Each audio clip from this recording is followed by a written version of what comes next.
আসসালামু আলাইকুম রাসেল ভাই। আমি জানি আপনি ভালোই আছেন, তাই জিজ্ঞেস করলাম না। আমি নওগাঁ জেলার পত্নীতলা উপজেলার একটি গ্রাম থেকে বলছি। আমি সরকারি চাকরি করি, তাই স্টুডিওতে যাওয়ার মতো সুযোগ হবে না। ঘটনাটি ভালো লাগলে আপনি পড়ে শোনাবেন। নিচে আমার নাম ঠিকানা দিলাম, প্রকাশ না করার জন্য অনুরোধ রইল। ঘটনাটি আমার না, আমার এক নানির সঙ্গে ঘটে যাওয়া একটি ঘটনা। আমার মা আমাকে বলেছে ঘটনাটি আজ থেকে ৬০ থেকে ৭০ বছর আগের ঘটনা। আমার সেই নানি ছিল খুবই গরিব একজন মানুষ। সে মানুষের বাড়িতে বাড়িতে গিয়ে বাচ্চা প্রসবের কাজ করত। ঘটনাটি ঘটেছে খুব শীতের একটি রাতে। নানি প্রতিদিনের মতো রাতের খাবার শেষ করে ঘুমিয়ে পড়েছিলেন। রাত যে কয়টা বেজেছিল আমার নানির মনে ছিল না, তখন ঘড়িও ছিল না। হঠাৎ করে নানির জানালায় টক টক করে কে যেন টোকা দেয়। তারপর নানিকে উঠতে বলে।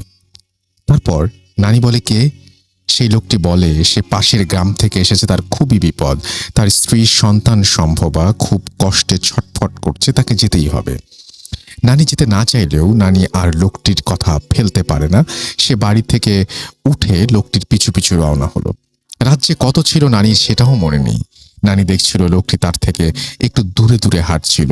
নানি বুড়ো মানুষ, সেই মতো করে হাঁটতে পারছিল না। লোকটিকে বলল, আমি বুড়ো মানুষ, আপনার মতো হাঁটতে পারছি না, আপনি একটু আসতে চান। আবার বলল, আর কত দূর যেতে হবে? লোকটি বলল, সামনেই রাস্তা। নানি দেখল গ্রামের মধ্যে জঙ্গলের ভেতর দিকে সে নানিকে নিয়ে যাচ্ছে। আর একটু ভেতরের দিকে যেতেই দেখল সামনে খুবই বড় একটা পুকুর। লোকটি পুকুরের পাড় বেয়ে নিচের দিকে নেমে যাচ্ছে। এখন তার সাথে কি হচ্ছিল সেটা মোটেও বুঝতে পারেনি, কিন্তু লোকটি পুকুরের ভেতর দিকে নেমে যেতেই নানি বুঝতে পারলো যে তার সাথে আজকে খুব খারাপ কিছু হতে চলেছে। নানির এই প্রচন্ড শীতের মধ্যেও গা থেকে ঘাম ঝরতে লাগলো। নানি মনে মনে ভাবল, এই অবস্থায় যদি এখান থেকে চলে যাই তাহলে সে আমার ক্ষতি করতে পারে। তাই সে মনে মনে সাহস সঞ্চার করে লোকটির পিছু পিছু রওনা দেন। এবং নানি দেখতে পান যে লোকটি যাওয়ার সঙ্গে সঙ্গে আর পানি নেই, সেখানে সুন্দর রাস্তা, আর সেই রাস্তা বেয়ে লোকটি হেঁটে চলেছে। সেখানে কিছুক্ষণ হাঁটার পর নানি দেখতে পান খুব সুন্দর একটা বাড়ি, ঠিক যেন রাজপ্রাসাদের মতো, যেন কোনো শিল্পীর নিখুঁত হাতের তৈরি। বাড়ির সামনে অনেক লোকজন, আর ভেতর থেকে একজন মহিলার খুব কষ্টে ভরা কান্নার আওয়াজ আসছে। সেই লোকটি নানিকে ইশারা করে ভেতরে যেতে বলল। নানি গিয়ে দেখল একজন মহিলা সন্তান জন্ম দেওয়ার জন্য ছটফট করছে। নানি সেই মহিলার সঙ্গে প্রায় 1 ঘন্টা চেষ্টা করে সন্তান ভূমিষ্ঠ করাতে পারে। তারপর নানিকে সেই জিনটি কিছু কাপড় ও একটা ইটের সাবান দেন এবং বলেন যে গোসল করতে। নানি গিয়ে দেখতে পান যে বর্তমান যুগের সুইমিং পুলের মতো একটা পুকুর, সেখানে আরো অনেক প্রায় 9-10 জন মহিলা সেখানে গোসল করছে। নানি গোসল শেষে জিনটিকে বলল তাকে ফিরিয়ে দিয়ে আসতে, কিন্তু জিনটি তাকে একটা ঘরের মধ্যে নিয়ে গেল এবং সেখান থেকে তাকে ইচ্ছা মতো সোনা, টাকা পয়সা, সে যা চায় তাই নিতে বলল। কিন্তু নানি খুব ভয় পেয়ে গেল এবং সে বলল তার এসব কিছু চাই না, তাকে ফিরিয়ে দিয়ে আসতে। নারীর অনেক জোরাজুরির পর তাকে ফিরিয়ে দিতে রাজি হয় এবং জিনটি বলে সে যেন এই কথাগুলি কাউকে না বলে, বললে তার ক্ষতি হবে। বলে রাখা ভালো যে এর মধ্যে 7 দিন অতিবাহিত হয়েছে। এর মধ্যে নারীকে সকালে ঘরে না পেয়ে সবাই খোঁজাখুঁজি করতে শুরু করে এবং একদিন নারীকে শোবার ঘরে দেখে সবাই বলে সে এই 7 দিন কোথায় গিয়েছিল। নানি কোনো কথা বলে না এবং নানির শরীরে প্রচণ্ড জ্বর, অনেক চিকিৎসার পরেও ভালো হচ্ছে না সেই জ্বর, এবং নানি শুধু শয়নে স্বপনে শুধু সেই জিনটিকে দেখে। একদিন রাতে নানির শরীরে প্রচণ্ড কাঁপুনি সহকারে জ্বর আসে এবং নানিকে একটা ভ্যানে করে ডাক্তারের কাছে নিয়ে যাওয়া হয় এবং রাস্তার মধ্যে সেই জিনটি সাদা পোশাক পরে হাজির হয় এবং বলে এই অসুখ কোনো ডাক্তারের কাছে নিয়ে গেলে ভালো হবে না এবং বলে যে স্থানীয় একটি মাদ্রাসার বড় হুজুরের কাছে নিয়ে যেতে হবে এবং খালি পায়ে সেখানে যেতে হবে। নিয়ে আসার সময় পেছন ফিরে তাকানো যাবে না। তার কথা মতো সেই হুজুরের কাছে সে যায় এবং পানি নিয়ে আসে এবং তারপর আরও অসুখ বেশি হয়। তার ঠিক 3 দিন পর আবার সেই জিনটি নানির ঘরে আসে এবং বলে তারা জুতা পরে সেখানে গিয়েছিল, সেই জন্য অসুখ বেশি হয়েছে, আবার যেতে বলল। তারপর পানি নিয়ে আসে এবং নানি পানি পান করতে শুরু করেন। তার কিছুদিন পর সেই লোকটি মাঝে মাঝে সেই নানির কাছে আসতো এবং তাকে অনেক কিছু দিতে চাইতো, কিন্তু নানি সেটা নিতে চাইতো না। একদিন নানির ঘরে একটা বস্তায় করে কিছু চাল, কিছু মিষ্টি এবং কিছু ফল নিয়ে আসে এবং বলে যে নানি অনেক উপকার করেছে, যেটা অনেকে চেষ্টা করেছে কিন্তু কেউ পারেনি, নানি সেটা পেরেছিল, তাই নানিকে সে কিছু দিতে চায় এবং ছেলেকে দেখে আসতে বলে। সেদিন নাকি তার ছেলের একটা অনুষ্ঠান হয়েছিল, কিন্তু নানি রাজি হয় না। তার কিছুদিন পর আবার সে আসে এবং বলে তার শাড়ির আঁচল পাততে এবং সেখানে সেই জিনটি কিছু পয়সা দিয়ে যায়। তারপর থেকে সেই নানির আর্থিক অবস্থা ধীরে ধীরে অনেক ভালো হতে থাকে। এখন তারা অনেক ধন সম্পদের মালিক এবং অনেক বড় বাড়িও করেছে। এলাকার সবাই বলে যে জিনদের বাচ্চা ধরে তারা, অর্থাৎ নানি, অনেক ধনী হয়ে গেছে। আর সেই নানি যতদিন পৃথিবীতে বেঁচে ছিলেন সেই জিনটি মাঝে মাঝে আসতো এবং একবার সেই ছেলেকেও নিয়ে এসেছিল। এই ছিল আমার জানা একটি ঘটনা। ভালো লাগলে পড়ে শোনাবেন। ধন্যবাদ। এরপর তিনি নাম প্রকাশ করেছেন, যেটা আমি প্রকাশ করছি না, এবং আশা করছি যে এই ঘটনাটি আপনাদের ভালো লেগেছে। তো যাদের ভালো লাগবে তারা অবশ্যই ফেসবুকে লিখবেন এবং জানাবেন আপনার ঘটনাও ইমেইলের মাধ্যমে। আমরা চলে যাব আমাদের প্রথম অতিথির কাছে। আপনার নামটা প্লিজ একটু জানাবেন এবং তারপরে আপনার ঘটনায় যাব আমরা। Okay, at first take my salam Rasul bhai, assalamu alaikum. ওয়ালাইকুম সালাম। I'm Sakib, come from Khilkhet নিকুঞ্জ 2। জি। আজকে আমি যে স্টোরিটা শেয়ার করবো, এই স্টোরিটা হচ্ছে রংপুর জেলার তারাগঞ্জ থানার আর হচ্ছে বুড়িরহাট নামক একটা জায়গার স্টোরি। তো যার স্টোরিটি শেয়ার করব তার নাম হচ্ছে, এলাকার লোকজন তাকে ফকির আলী নামেই চেনে। তো ইনি যে কাজটা করতো রাসেল ভাই, যে গ্রাম অঞ্চলে হয় কি যে ধানের মৌসুমে আপনার হচ্ছে প্রায় হচ্ছে যে পাম দিয়ে আর কি জমিতে সেচ দেওয়া হতো আর কি। তো যেহেতু স্টোরিটা হচ্ছে আপনার 1996-এর ওই দিকে, বাট তখন হচ্ছে গ্রাম অঞ্চলে ইলেকট্রিসিটি ওইভাবে ছিল না। তখন কি করা হতো আপনার ওই যে তেল দিয়ে, মানে তেল চালিত মেশিনে আর কি ওই সেচ সুবিধাটা নিত সবাই আর কি। তো যেহেতু অনেক দূর দূরান্ত থেকে নিত, আর ওই সময় দেখা যেত যে সবার ওইভাবে ক্যাপাবিলিটি থাকতো না, যে সেচ পাম্প ইয়া করার ক্যাপাবিলিটি সবারই থাকতো না। তো যাদের একটু অবস্থান ভালো ছিল তারা এই কাজটা করতো আর কি। তো তারপর হচ্ছে তো অনেক দূর দূরান্ত থেকে লোকজন আসতো, তো অনেক জারে করে তেল নিয়ে আসতো।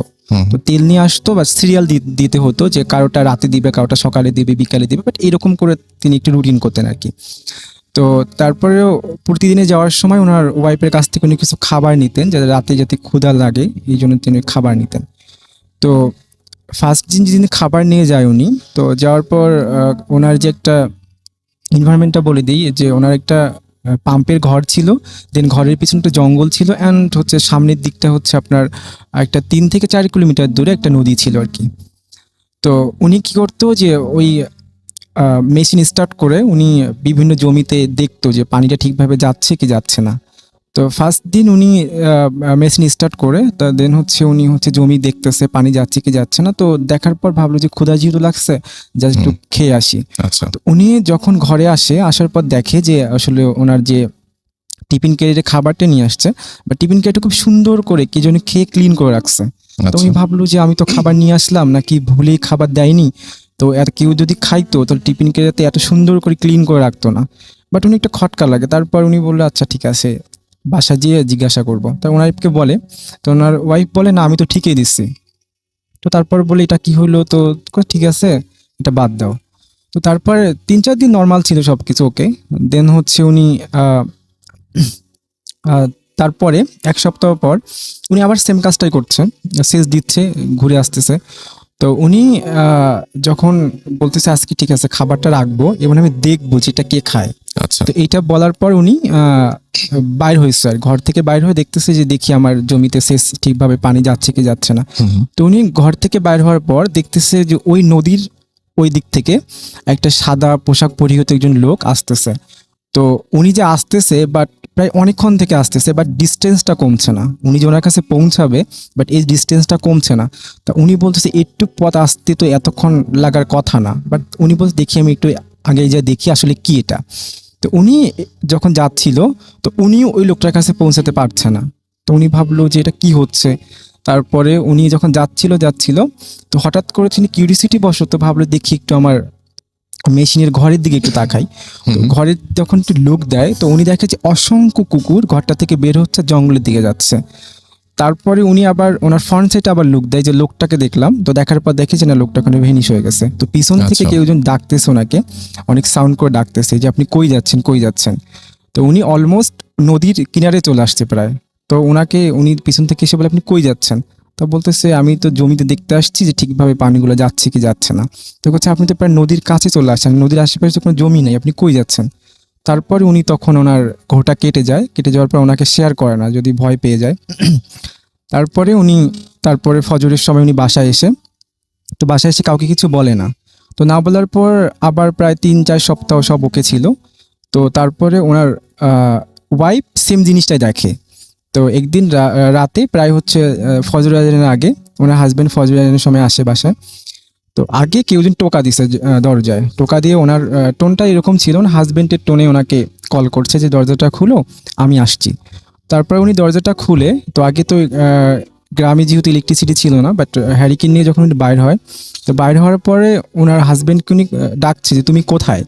তো তারপর ওনার হাজবেন্ড উনি ভাবছে হয়তো বা ওয়াশরুমগুলো একটু দূরে হয় গ্রাম অঞ্চলে, আপনি জানেন। তো উনি ভাবছে হয়তো বা উনি ওয়াশরুমে ফ্রেশ হওয়ার জন্য গেছে। তো উনি যখন ওয়াশরুমে যায় দেখে যে ওখানে কেউ নেই। তো উনি বললো যে উনি কি আমার সাথে এই ধরনের ফান করতে পারে, বাট উনি তখন রুমে ব্যাক চলে আসে। তো আসার পর ওনার হাজবেন্ড সেদিন ফজর আজানের সময় আসেনি, উনি একটু প্রায় 7টা 7:30 দিক বাসায় আসে। তো উনি বলে আচ্ছা তুমি তো কালকে আসছো। তো বলে না আমি তো আসিনি।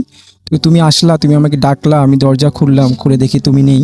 তো তুমি আমার সাথে এই ফানটা কেন করলা। তো ওনার হাজবেন্ড ওনাকে রাগারাগি করে, তোমাকে তো আমি একদিনেই বলছি যদি কেউ ডাকে তুমি খুলবা না, আগে জানালা দিয়ে দেখবা, কনফার্ম হবা, দেন তুমি দরজা ওপেন করবা, তার আগে তুমি কেন খুঁজছো। ওনার হাজবেন্ড অনেক বকাঝকা করে। তো সেই দিনের মতোই যায়। বাট এটা যে ভয়াবহতা সামনের দিকে আরো অনেক একটা করুন, সেটা ওনার স্ত্রী সেটা আগে থেকে করতে পারেনি, উনিও পারেননি। তো একদিন ওনার স্ত্রীকে উনি বলে যায় যে আজকে আমি বাসায় এসে ফজরের নামাজ পড়বো। তারপরে উনি চলে যায় ওনার ওখানকার কাজ শেষ করে। তো ওনার ওয়াইফ আজান দিচ্ছে। তা উনি বলতেছে উনি তো বলে গেছে যে উনি ফজর আজানের সময় আসবে, নামাজ পড়বে, বাট উনি এখনো আসতেছে না কেন। প্রায় দেখা যাচ্ছে যে আপনার 6-7টা বেজে গেছে। তো উনি তখন জমির দিকে যাওয়া শুরু করে। তো যাওয়ার পরে ওনার যে রাসেল ভাই যে পানি যায় যে ড্রেনগুলো আছে, জি। তো ড্রেনের মধ্যে দেখে যে ওনার মাথাটা নিচুর দিক হয়ে উনি শুয়ে আছে। তো উনি তো চিল্লাচিল্লি শুরু করে, তারপরে লোকজন আসে। তারপরে যখন ওনাকে ওখান থেকে উঠানো হয়, রাসেল ভাই ওনার মুখটা এত বিভ্রস ছিল যে কেউ একজন থেতলে দিয়েছে, এরকম ছিল। তো আচ্ছা। দেখে ওনার ওয়াইফ অনেক চিল্লাচিল্লি করে সবাই। তারপরে তখন তো উনি ডেড অলরেডি। বাসায় নিয়ে আসি, এলাকায় তো তুলপার অবস্থা যে এরকম ফকির আলী মরে গেছে ড্রেনে পড়ে। আচ্ছা। দেন হচ্ছে যেহেতু ওটা অস্বাভাবিক মৃত্যু, তো এটা তো পোস্টমর্টম ছাড়া কখনই দাফন করবে না। দেন হচ্ছে পুলিশরা চলে আসে। আসার পরে ওটাকে যেহেতু গ্রামের ব্যাপার, লোকজনকে দেখা যাচ্ছে যে ইউনিয়ন পরিষদের মেম্বার চেয়ারম্যান তারা রিকোয়েস্ট করতেছে উনি ভালো মানুষের নামাজ পড়তো, পোস্টমর্টম না করতে। তো যেহেতু পুলিশের যেটা রুলস সেটা তো তারা পালন করবেই। তো দেন এগুলো প্রসেসিং করতে করতে প্রায় সন্ধ্যা হয়ে যায়। তারপরে লাশটাকে তো নিতে হবে, কারণ হচ্ছে যে গ্রাম থেকে প্রায় আমাদের রংপুর সরকারি মেডিকেল অনেক দূরে। তারপরে হচ্ছে ওখান থেকে একটা পিক আপ ঠিক করা হয় যে পিক আপে করে লাশটাকে নেওয়া হবে। তো পুলিশ বলে পিক আপ ওয়ালাকে যে আপনি সামনে যাবেন, আমরা পিছন দিক থেকে আপনাকে ফলো করব।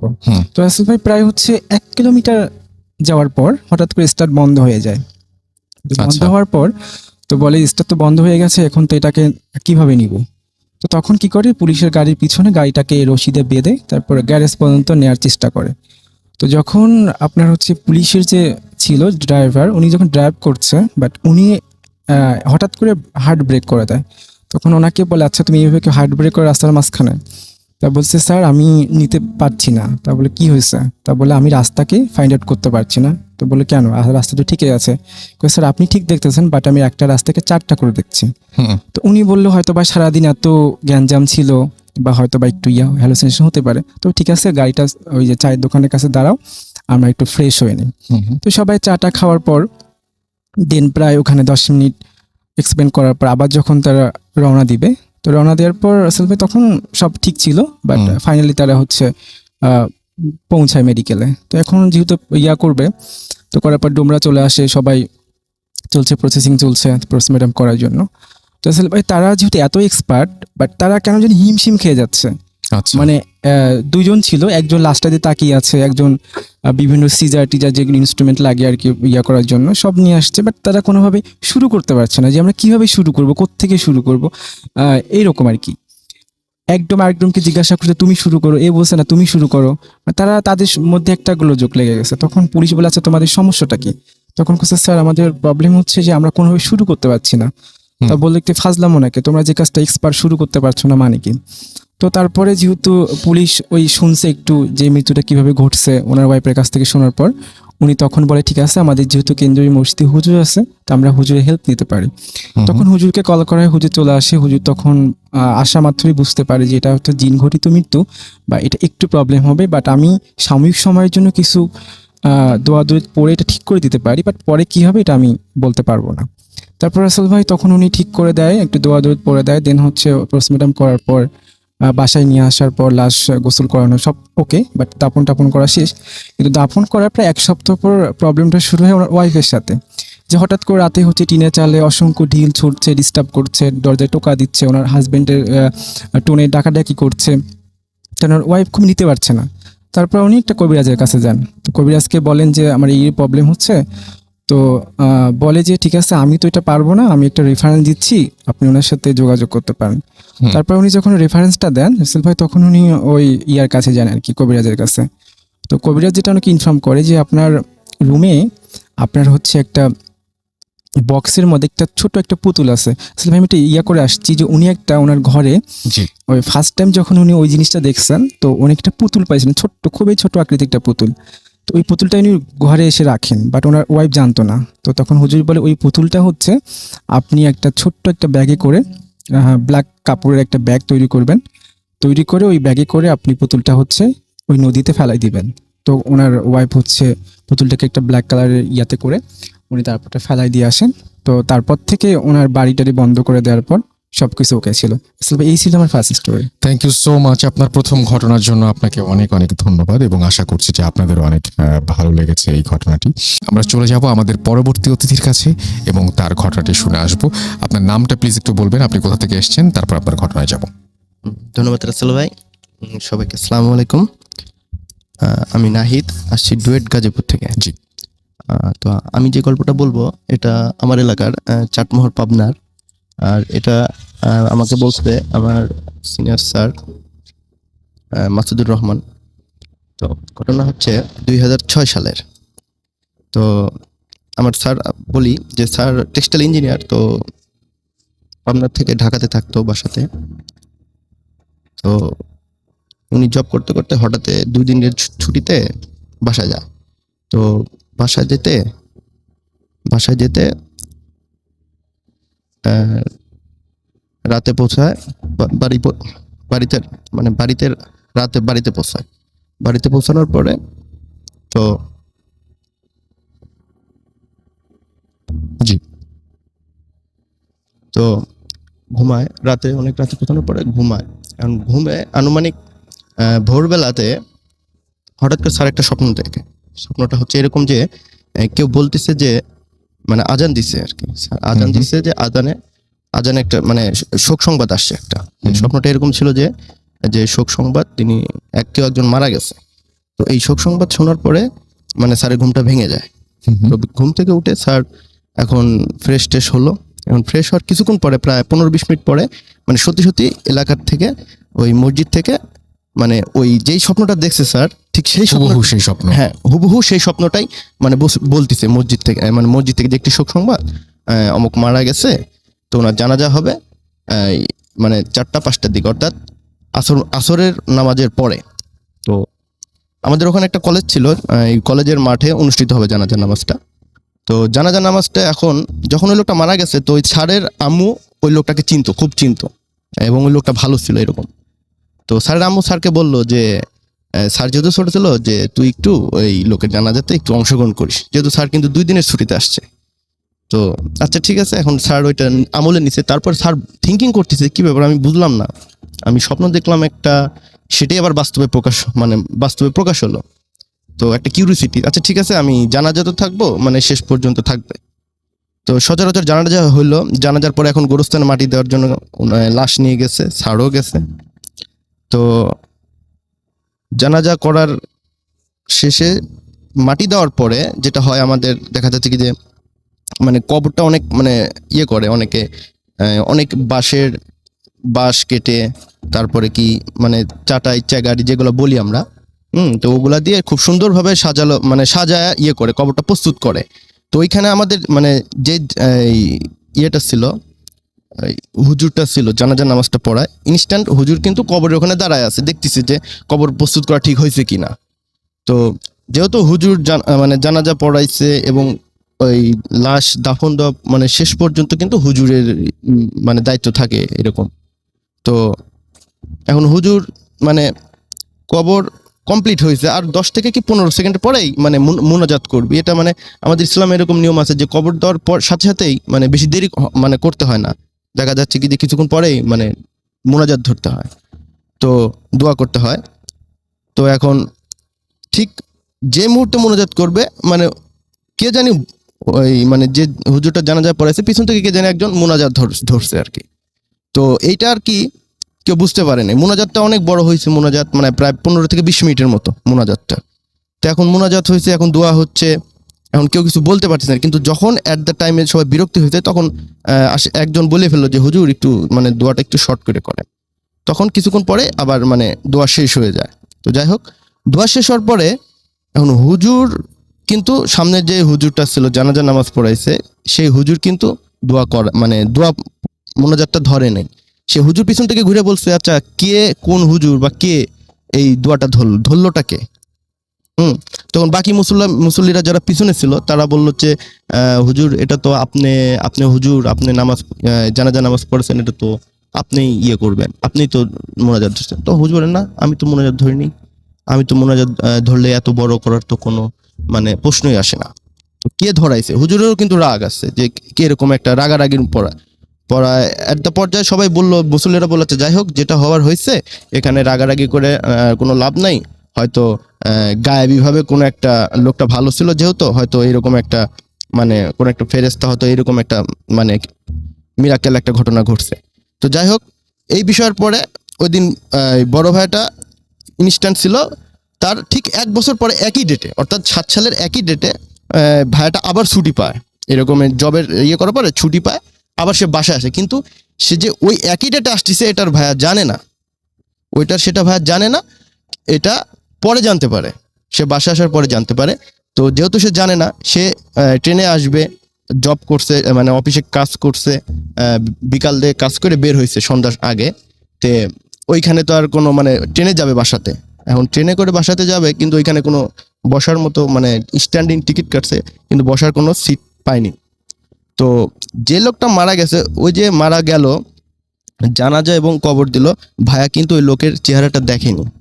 আর যেহেতু ভাইয়া অনেক দিন পর পর মানে বাসায় যায়, হয়তো চেহারা দেখলে চিনতে পারে, হয়তো নাম জানে না, অথবা নাম শুনলে চিনতে পারে, চেহারা জানে না, এরকম হতে পারে ভুলে।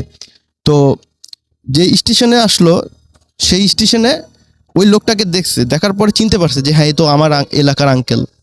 তো এলাকার আঙ্কেলটা যে কথাটা বললো, এখন এলাকার আঙ্কেল ওকে দেখেও চিনতে পারছে, হ্যাঁ কি খবর তুমি এখানে? তো বললো যে এই বিষয়, আমি তো এখানে থাকি, এখানে জব করি, তো আমি বাসায় যাচ্ছি আজকেতে, ছুটিতে 2 দিন ছুটি পাইছি। তো আচ্ছা ঠিক আছে। তো আঙ্কেল এবং ওই যে লোকটা মারা গেছে ওই লোকটা সেই মানে 2007 সালের এই ভাইয়ের সাথেই দেখা।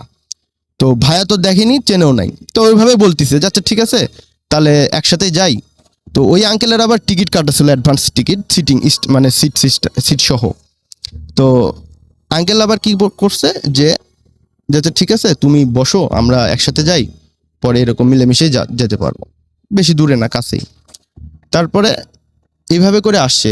মাঝখানে আসার পথে মাঝখানে অনেক আলাপ আলোচনা হয়েছে, আঙ্কেল তার বিষয়ে বলছে, হ্যাঁ, তারপর আমার বড় ভাইও তিনিও তার বিষয়ে আলাপ আলোচনা করছে। তো এইভাবে আস্তে আস্তে বাসায় পৌঁছালো, রাত তখন 2টার দিকে মানে বাসাতে আসছে। তো বাসাতে আসার পরে সেম মায়ের আম্মুর সাথে দেখা হলো, বাসাতে আসা আম্মু ছিল, স্যারের আম্মু থাকে। তো আম্মুর সাথে কথা বলতে বলতে তো বললো যে আজকে তো এই বিষয়ে একটা আঙ্কেল সাথে আসলাম, তো আঙ্কেল তো আমাকে তার সিট, সে নিজে না বসে, সে একবারও বসেনি, আমাকেই তার সিটটা দিল।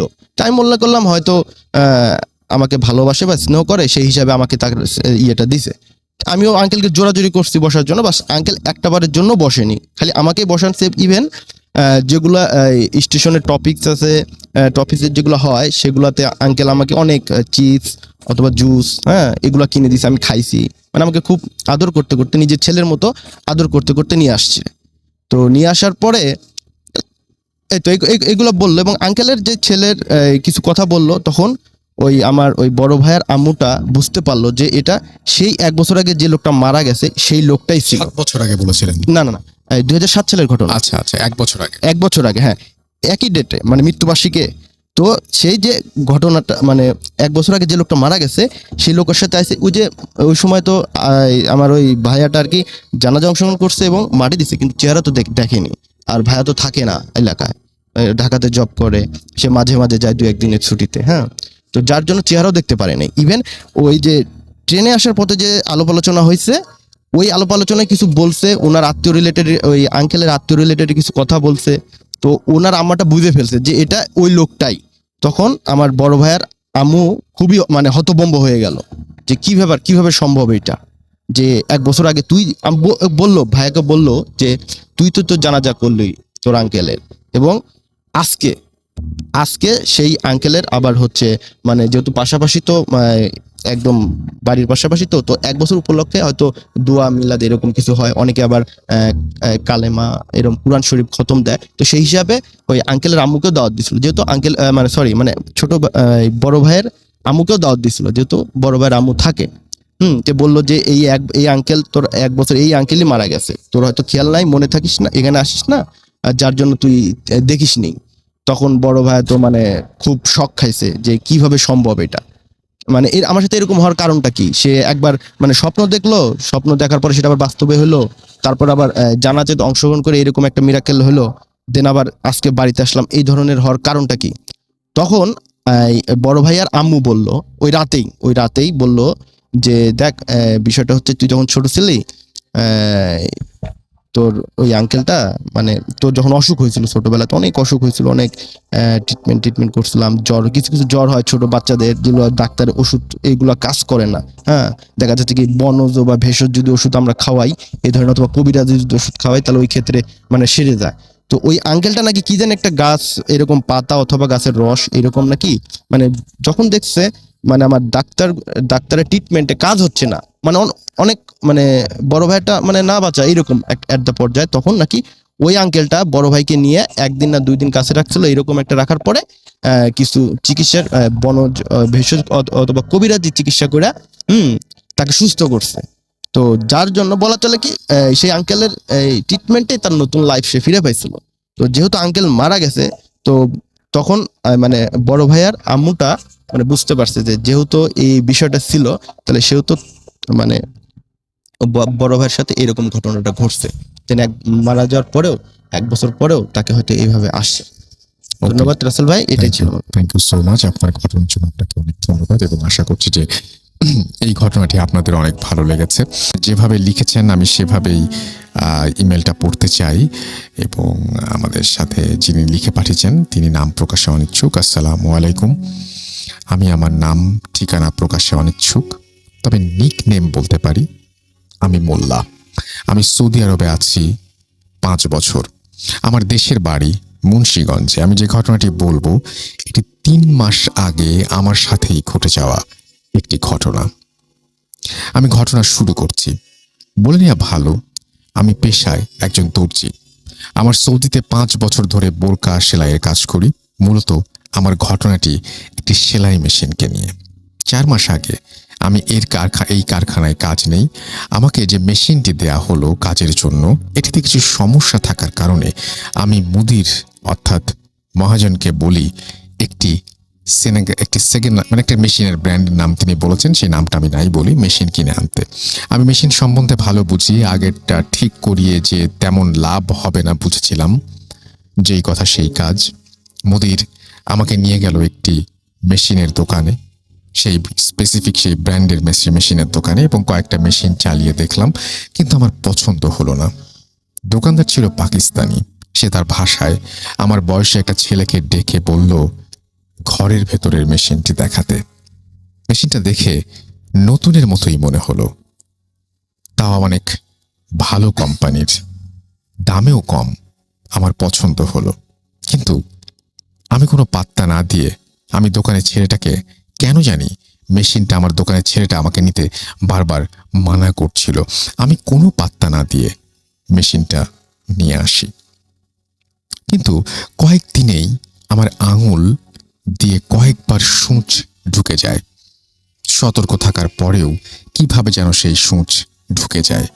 হঠাৎ এরপর একদিন লক্ষ্য করি সকালে মেশিনটা চালু। প্রথমত নিজের ভুল ভেবে এড়িয়ে যাই, কিন্তু প্রতিদিনই চালু দেখতে পাই। নিশ্চিত হই এটা আমার ভুল না। অতঃপর সবাইকে জিজ্ঞাসা করি তারা কেউ চালু করেছে কিনা, তারা না করলো। হঠাৎ একদিন আমি নিজেই খেয়াল করি মেশিনটা চালু হয়ে গেল। আমি মেশিন রুমে একা ঘুমাই, লাইট জ্বালিয়ে দেখলাম অন্য রুমের সবাই, এবং কিন্তু মেশিনটা চালু করলো কে? এর পরের দিন আমি মেশিনের কারেন্টের যে লাইন, ইলেকট্রিসিটির যে লাইন, সেটি খুলে রাখি। অবাক করা বিষয়, ওই দিন রাতেও খেয়াল করি মেশিন আপনা আপনি চালু হয়ে গেল, এবং সুইচ দেওয়ার আওয়াজটাও খেয়াল করি আমি। অর্থাৎ কেউ সুইচ দেয়, সেটা মনে হয় তিনি বোঝাতে চাচ্ছেন। এবং তার পরের দিন থেকে আমার সাথেই কাজ করে আমার এক মামা, তাকে নিয়ে আমি ঘুমাই। তিনি ব্যাপারটা লক্ষ্য করলেন। একদিন মামা লক্ষ্য করেন আমার মেশিনের সামনে 4-5 বছরের একটা ছায়া মূর্তি। একদিন শুক্রবার আমি বাসায় ঢোকার সময় বাহির থেকে লক করে দিয়ে যাই, কিন্তু দরজা খুলছে না। মনে হচ্ছিল ভেতর থেকে কেউ ধাক্কা দিয়ে ধরে রেখেছে। কিছুক্ষণ পরে এমনি খুলে গেল দরজা। ভেতরে এসে দেখি কেউ নেই, কিন্তু আমার মেশিনটা এই মাত্র যেন কেউ বন্ধ করেছে। এমন আরো অনেক কিছুই একে একে সবাই লক্ষ্য করি। একটা সময় সবাই বলে মেশিনটা বদলিয়ে আনতে। মেশিনটা বদলিয়ে আনার সময় দোকানে আমার বয়সী সেই ছেলেটা আমাকে বলল, আগেই মানা করেছিলাম এটা নিতে। বুঝলাম এই মেশিনটার কোনো একটা কাহিনী আছে। আমি ছেলেটাকে জোর করে কাহিনীটা জানতে চাইলে এক পর্যায়ে ছেলেটি বলতে রাজি হলো। সে যেভাবে বলেছে তার মতো করেই বলছি। একদিন এক ইয়ামিনী লোক এই মেশিনটা বিক্রি করতে নিয়ে আসে তাদের দোকানে। এই মেশিনটা তার স্ত্রী ছিল। তাদের একটা 4-5 বছরের মেয়ে ছিল। বাচ্চা মেয়ে সারাদিন তার মা আর মেশিন নিয়ে খেলা করে এবং চালু করে চালানোর চেষ্টা করে। অসতর্কভাবে আঙুল দিয়ে কয়েকবার সূঁচ ঢুকে যাওয়াতে তারা মেশিনটি বিক্রি করতে নিয়ে আসে। বিক্রি করে যাওয়ার সময় দোকানের সামনেই বাচ্চাটা একটা গাড়ির সাথে খারাপভাবে অ্যাক্সিডেন্ট করে। সাথে সাথে হাসপাতালে নিয়ে যাওয়া হলেও মনে হয় সে বেশি দিন বাঁচেনি। মেয়েটির সারাদিনের খেলার সঙ্গে এই মেশিনটা থাকার কারণে হয়তো তার কোনো একটা তার সঙ্গে জিন বা কিছু একটা মেশিনটি ছেড়ে যায়নি। এই মেশিনটা আরো 4 জন কিনে নিয়ে আবার ফেরত দিয়ে গিয়েছেন, কিন্তু কিনে নিয়ে গিয়েছিল, কিন্তু তারা 1 সপ্তাহের মধ্যেই ফেরত দিয়ে গেছেন। এবং আমি একমাত্র ব্যক্তি, অর্থাৎ আপনি একমাত্র ব্যক্তি যিনি 1 মাস পরে আসলেন। এই ঘটনার কোনো প্রমাণ হয়তো আমি দিতে পারবো না, কিন্তু আমার রুম, তার প্রতিটি মানুষ এই ঘটনার সাক্ষী। ঘটনাটা ভালো লাগলে পড়ে শোনাবেন। আমার কাছে আমার নিজের সাথে ঘটা এবং আমার জানা আরো অনেক ঘটনাই আছে, সময় হলে লিখে পাঠাবো। এরপরে তিনি তার নাম, তার ফোন নাম্বার এবং তার ঠিকানা দিয়েছেন। তো এই ছিল ঘটনা, এবং আশা করছি যে এই ঘটনাটিও আপনাদের ভালো লেগেছে। রাসেল ভাই, মাসুম ভাই আর সব লিসনারকে আমার শুভেচ্ছা। আমি তাপস, আমি ইংল্যান্ডের কেন্ট থেকে আপনাদের সাথে একটা ঘটনা শেয়ার করছি। প্রফেশনালি আমি একজন লেকচারার, আর আজকে যে ঘটনাটা আমি শেয়ার করব এটা আমার এক স্টুডেন্টের ঘটনা। তো 2010-11 সালের দিকে আমার ক্লাসে রাসিম নামে পাকিস্তানি একটা স্টুডেন্ট ছিল। তো স্টুডেন্ট হিসাবে রাসিম খুব ব্রিলিয়েন্ট, হি ওয়াজ ব্রিলিয়েন্ট, অ্যাটেন্ডেন্স খুব ভালো, প্লাস রেজাল্টস খুব ভালো। তো সারপ্রাইজিংলি কোনো একটা সেমিস্টারের শেষে যখন গ্রুপ বা পুরো ক্লাসের রিপোর্ট পাবলিশ হয়, তখন আমি দেখলাম যে ওই সেমিস্টারে ওর অ্যাটেন্ডেন্স হঠাৎ করে ড্রপ করছে, প্লাস মিড টার্মের দিকে যত অ্যাসেসমেন্ট ছিল ওইগুলোতে অনেকগুলোতে সে অ্যাপিয়ার করে নাই। আর সেমিস্টার শেষে যে অ্যাসাইনমেন্ট বা ছিল সেটা কোনো সাবজেক্টেরই কোনোটাতে সে সাবমিট করেনি। তো যেটা মানে ভেরি আনলাইক রাসিম, যে সে সিরিয়াস ক্যাটাগরি স্টুডেন্ট। তো আমি যেটা করলাম, আমি আমাদের অ্যাডমিন ডিপার্টমেন্টে চেক করলাম যে ওদের রেকর্ডে কোনো সিক নোট বা এই টাইপের কিছু আছে কিনা। তো ওরা বললো যে না, কোনো সিক নোট নাই, তবে 2-3 মাস আগে রাসিম একটা ওর ওয়াইফের ভিসা অ্যাপ্লিকেশনের সাপোর্ট হিসাবে একটা লেটার সে নিছে। তো একটু ওরা একটু ফান করেই কথাটা আমাকে বললো। তো আমি ভাবলাম যে আচ্ছা, তারপরেও স্টিল ওর মতো সিরিয়াস স্টুডেন্টের তো এরকম হওয়ার কথা না। তো আমি ওকে একটা ইমেল পাঠাই যে আমার সাথে দেখা করার জন্য। তো ইমেল করার 2-3 দিনের মাথায় রাসিম আসলো দেখা করতে। তো সে যখন জিজ্ঞেস করলাম, ও বললো যে স্যার,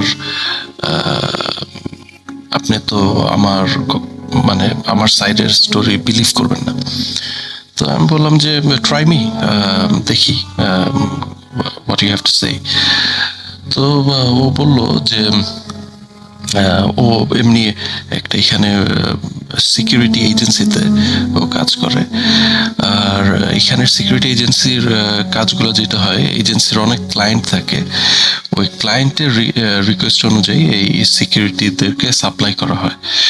তো এই কারণে জবটা কোনো একটা পার্টিকুলার এর জায়গায় বা সাইটে কন্টিনিউয়াসলি নাও থাকতে পারে, দেখা যায় রোটেট হয়। অনেক সময় আছে লন্ডনের বাইরে, ও লন্ডন বেস, অনেক সময় আছে লন্ডনের বাইরে কোনো একটা সাইটে হয়। যখন লন্ডনের বাইরে হয় তখন আরও দেখা যায় যে টানা 2-3 দিন হয়তো ওর লন্ডনের বাইরে থাকতে হচ্ছে। আর ইউজুয়ালি আপনার ওয়ার্কিং আওয়ার্সটা খুব লং সিকিউরিটিদের জন্য। তো যেটা চিন্তা করে যে ওয়াইফ আসার পরে এরকম তো আসলে কাজটার জন্য ডিফিকাল্ট হবে, যে লন্ডনের বাইরে যাওয়া বা সেই। তো ও তখন ওর কোম্পানিতে যে বলে যে সরি, আমি মানে কাজটা ছেড়ে দিব। তো ওর যে কোম্পানি, ওর যে বস থাকে, সে হি কোয়াইট লাইক মানে রাসিম। তো যেটা বলে যে দেখো, আমি তোমাকে একটা ভালো অফার দিই যেটা তোমার জন্য হয়তো বেনিফিশিয়াল হবে। তো অফারটা হচ্ছে, ওই কোম্পানির একটা ক্লায়েন্ট তারা লন্ডনে একটা প্রপার্টি, একটা বিল্ডিং তারা কিনছে। আর বিল্ডিংটা কিনে ওরা লোকাল কাউন্সিলের কাছে প্ল্যানিং পারমিশনে অ্যাপ্লাই করছে। তো বিল্ডিংটা হচ্ছে এখানে গ্রেড 2 নামে একটা ক্যাটাগরি আছে, যেটাতে মানে বিল্ডিংটার সাথে ধরেন একটু হিস্টোরিক কিছু অ্যাটাচমেন্ট আছে। তো এই কারণে এই মানে অ্যাপ্লিকেশনটা একটু লঙ্গার হয়তো টাইম নিবে অ্যাপ্রুভড হওয়ার জন্য। তো মিনিমাম 3 মাস থেকে 6 মাস হচ্ছে মানে মিনিমাম এক্সপেক্টেড টাইম যেটা লাগবে।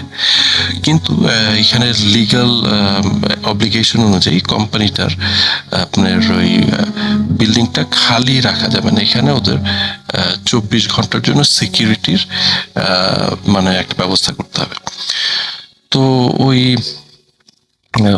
ওই রাসিমের বস যেটা বলে যে তুমি এই বিল্ডিংটাতে তো স্টাফ থাকার জন্য ফ্ল্যাটের মতো করা আছে, ওয়াই ডোন্ট মানে তুমি তোমার ওয়াইফকে নিয়ে এই ফ্ল্যাটটাতে উঠো, এটাতে তোমার স্যালারি রেন্ট সেভ হয়ে যাবে ইনিশিয়ালি। আর রেন্ট মানে এই 5-6 মাস তুমি যে রেন্ট সেভ করতে পারো, এই টাকাটা দিয়ে তো পরে তুমি তোমার ওয়াইফকে নিয়ে ভালো একটা কোথাও উঠতে পারবে।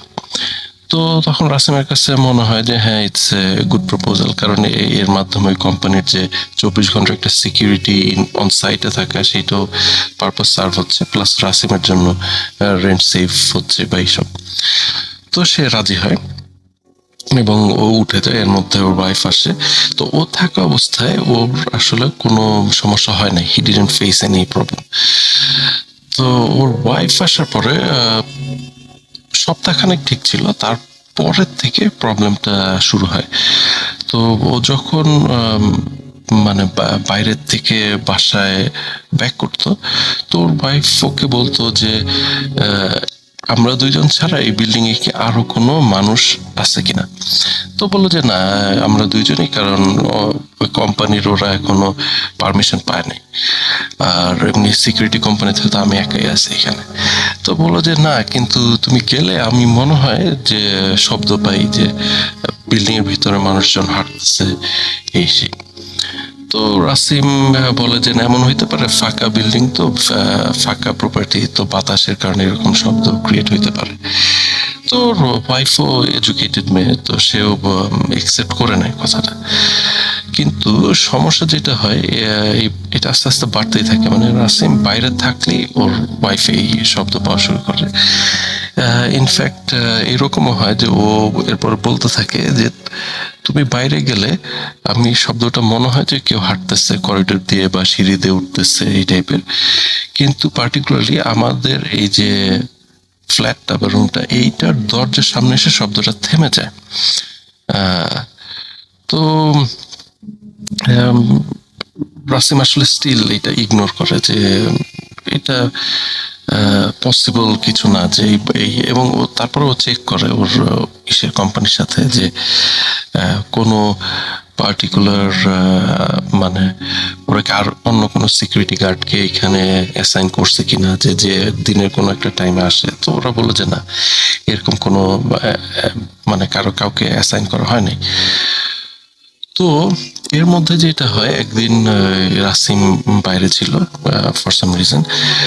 তো ওর ওয়াইফ খেয়াল করে ওই আবার সেই ফুটস্টেপ টাইপের শব্দ বা সিঁড়ি দিয়ে কেউ হাঁটার শব্দ বা করিডোর দিয়ে হাঁটার শব্দটা হচ্ছে, এবং হইতে হইতে ওই বাসার ডোরের সামনে এসে শব্দটা থেমে যায়। তোর ওয়াইফ যেটা চিন্তা করে, আমি এখন যে হঠাৎ করে দরজাটা খুলবো, খুলে দেখি এখানে কে দাঁড়ানো। এবং ওর ওয়াইফ তখন মোটামুটি 100% কাছাকাছি শিওর যে এখানে কোনো একটা এক্সিস্টেন্স আছে, কোনো মানুষ আছে, সে ঘুরতেছে। ও যখন এটা চিন্তা করতেছে, দরজা খোলার আগেই ইমিডিয়েটলি দরজায় নক হওয়া শুরু হয়। দরজার উপরে মানে হাত দিয়ে কেউ এরকম নক করতেছে। তো ও তখন ভাবে যে হ্যাঁ, মনে হইতে পারে যে রাসিম ব্যাক করছে। ও যে খুলে দেখে কেউ নেই, পুরা করিডোর ফাঁকা। ও চেক করে সিঁড়ির ওইখানে, যে ওইখানেও ফাঁকা। তো এইটাতে সে কিছুটা ভয় পায় যে না, সামথিং ইজ রিয়েলি রং। তো তারপরে আসার পর ওর রাসিমকে ও বলে যে এই কাহিনী আজকে এরকম হয়েছে। তো রাসিম যেটা করে, ওর ওয়াইফের একটা কাজিন, সেও লন্ডনে বেসড, আর একটা মেয়ে। তো তাকে বলে যে দেখো, ও তো মাত্র আসছে, তো ও হয়তো যেহেতু একা একা এরকম থাকে নাই কখনো, ও একটু মানে লোনলি ফিল করতেছে, এইসব কারণে এইসব মানে সাউন্ড বা এইসব হ্যালুসিনেট করতেছে। তো তুমি যদি আমাদের সাথে এসে কিছুদিন থাকো, তাইলে হয়তো এটা ভালো হবে ওর জন্য। তো ওই কাজিনও রাজি হয়, ঠিক আছে ফাইন, সে আসবে।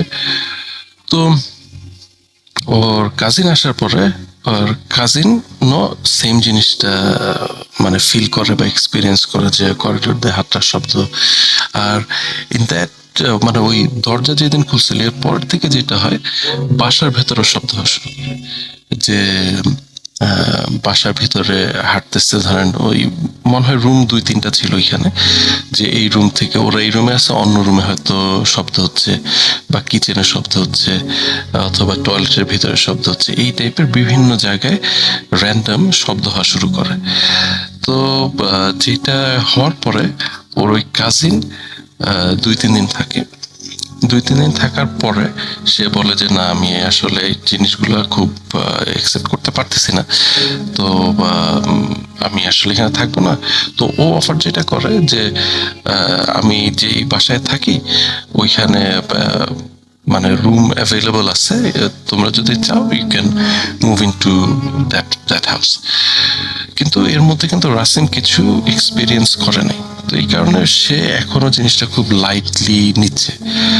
তো ওর ওয়াইফও তখন একটু জেদ ধরে যে না, সে আসলে দেখতে চায় যে কি হচ্ছে। তো লাস্ট যে ঘটনা যেটা হয় আমার সাথে এই রাসিমের মিটিং এর আগে, তো ও বলে যে ও বাসায় সেদিন শুধু ও আর ওর ওয়াইফ, তো ও মনে হয় কোনো কারণে দোকানে গেছে র্যান্ডম কিছু জিনিস কেনার জন্য, গ্রসারি বা এই টাইপের কিছু হবে কেনার জন্য, যে 10-15 মিনিট বাইরে থাকবে।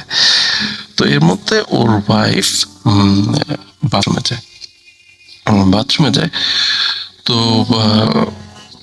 রাসিম যখন আসা ও চাবিতে ঘরে ঢুকে দেখে বাথরুমের ডোরটা বাইরে থেকে লাগানো, বাসায় কিন্তু আর কেউ নাই, এবং মেইন ডোরও লক করা ছিল, যেটা রাসিম চাবি নিয়ে গেছে।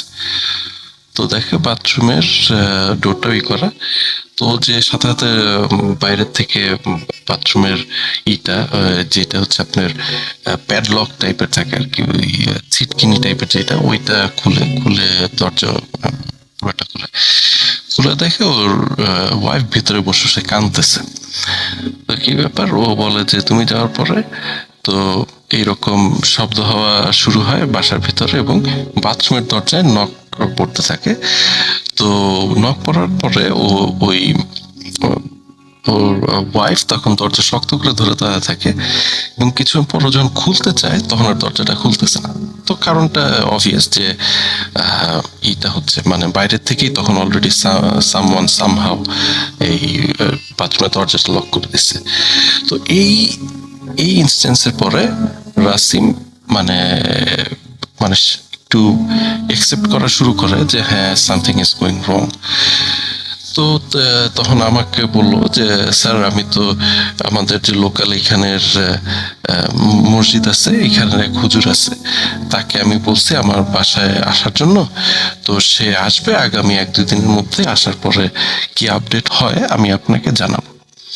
তো এরপরে আরো সপ্তাহখানেক পরে, সপ্তাহখানেক না আরো বেশি হবে, আমার মনে হয় 2-3 সপ্তাহ পরে রাসিম আসে। তো বললো যে আপডেট হচ্ছে ওই হুজুর আসছিল, এসে সে মানে একটু দোয়া টোয়া পড়ছে বা করছে, কিন্তু তারপরে এটা আসলে রিজলভ হয় নাই। রিজলভ না হওয়ার পর ওই হুজুর বলছে যে দেখো, এটা হয়তো এমন কোনো এন্টিটি যেটা হয়তো আমার ক্যাপাবিলিটি নাই। তো তখন ইংল্যান্ডে আরেকটা সিটি আছে যেটার নাম হচ্ছে পোর্টসমাউথ। তো ওই হুজুর বলে পোর্টসমাউথে একজন এরকম আলেম লোক আছে, সে হয়তো এসে তোমার করতে পারবে, এটা রিজলভ করতে পারবে। তো ও তখন এই পোর্টসমাউথের হুজুরের সাথে কমিউনিকেট করে যে এইরকম একটা ক্রাইসিস হচ্ছে আমার বাসায়, তো আপনারা যদি করেন একটু এসে দেখতে পারেন। তো ওই হুজুর মনে হয় আরো কয়েকদিন পরে বা নেক্সট উইকে আসে পোর্টসমাউথ থেকে।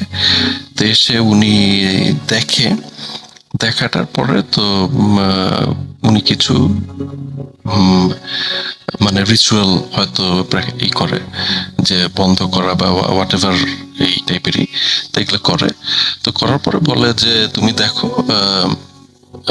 কি হয়, এটা রিজলভ হইতে পারে। তো রিজলভ যদি না হয় তখন আমাকে ফোন করে বলবা যে কি হচ্ছে সিচুয়েশন। তো এই ইসের পরে রিজলভ হয় না। রিজলভ না হওয়ার পর ও আবার ফোন দেয় ওই পোস্টমাস্টার হুজুরকে। তো উনি তখন বলে যে দেখো, আমি যেটা করছি এটা যদি এই বাসাটার যদি কোনো সমস্যা থাকতো এটা রিজলভ হয়ে যাইতো, তো পসিবলি এইটা এখন আর তোমার বাসার প্রবলেমে নাই। তো তুমি এক কাজ করতে পারো, বাসাটা চেঞ্জ করে দেখতে পারো, তাহলে এটা 100% শিওর হওয়া যাবে যে প্রবলেমটা কোথায়। তো ও তখন ওই ওর ওয়াইফকে নিয়ে, ওই যে ওর ওয়াইফের যে কাজিন আছে ওই বাসায় যে উঠে ফর ফিউ ডেজ। তো তখন ওই বাসাতে সমস্যা শুরু হয়। ওর কাজিনের বাসায় এই নয়েজ বা দরজা লক হয়ে যাওয়া, তারপর কিচেনের থেকে জিনিসপত্র এলোমেলো করা, বা কাবার্ড থেকে জিনিসপত্র ফেলে দেওয়া, এই টাইপের সমস্যাগুলো তখন ওর কাজিনের বাসায় শুরু হয়। তো তখন ওর ওয়াইফ তারপর রাসিম দুইজন একটু অকওয়ার্ড ফিল করে যে আমাদের কারণে আরেকজনের বাসায় এই প্রবলেমটা হচ্ছে। আর ওর কাজিন যে বাসাটা আছে এটা বাসায় থাকতো, এটা একটা শেয়ার্ড ফ্ল্যাট আর কি। তো ওইখানে অন্যান্য রুমে যারা থাকতো তারা ওদের সাথে রিলেটেড না। তো এই কারণে ও আরো একটু রাসিম আর রাসিমের ওয়াইফ জিনিসটা নিয়ে ফিল করে। তো তখন ওই ওদের যে হুজুর রাসিম, যে পোর্টসমাউথের যে হুজুর, তো উনি বলে যে আচ্ছা আমি তো যেহেতু দূরে লন্ডনে না, তো আমার জন্য ডিফিকাল্ট এইখান থেকে পুরো জিনিসটাকে রিজলভ করা। তো ইফ পসিবল তোমরা পোর্টসমাউথে মুভ করো। তো এই অ্যাট দিস মোমেন্ট তো রাসিম আমার সাথে দেখা করে এবং বলে যে স্যার আমরা হয়তো ভেরি সুন উইদিন 1 সপ্তাহ বা 2 সপ্তাহের মধ্যে আমরা পোর্টসমাউথে মুভ করতেছি। আর মুভ করার পরে যদি প্রবলেম রিজলভ হয় তাইলে তো ভালো, I will be coming back again. আর যদি রিজলভ না হয়, এমন হইতে পারে হয়তো আমরা ইংল্যান্ড ছেড়ে আবার পাকিস্তানে ব্যাক করব, যে ওইখানে হয়তো এই টাইপের ইস্যুর প্রবলেমগুলো আরো বেটার ডিল করা যাবে, আরো রিসোর্সেস ভালো থাকবে। তো এইটা ছিল situation. And eventually I lost contact with Rasim. যে আমি জানি না ওর প্রবলেমটাকে আসলে রিজলভ করতে পারছিল কিনা, ওরা কি ইংল্যান্ডেই ছিল না ওরা পাকিস্তানে ব্যাক করছে, এই ব্যাপারগুলো আসলে জানি না। কিন্তু মানে এটা একটা আমার জন্য আনসলভড মানে স্টোরি, যেটা আমি জানি না যে এন্ডিংটা কি হয়েছিল। বাট আমার কাছে কাহিনীটা একটু মনে হয়েছে যে ডেফিনেটলি এটা শেয়ার করার মতো হয়তো কিছু। আর এই কারণে আমি আজকে আপনাদের সাথে শেয়ার করলাম।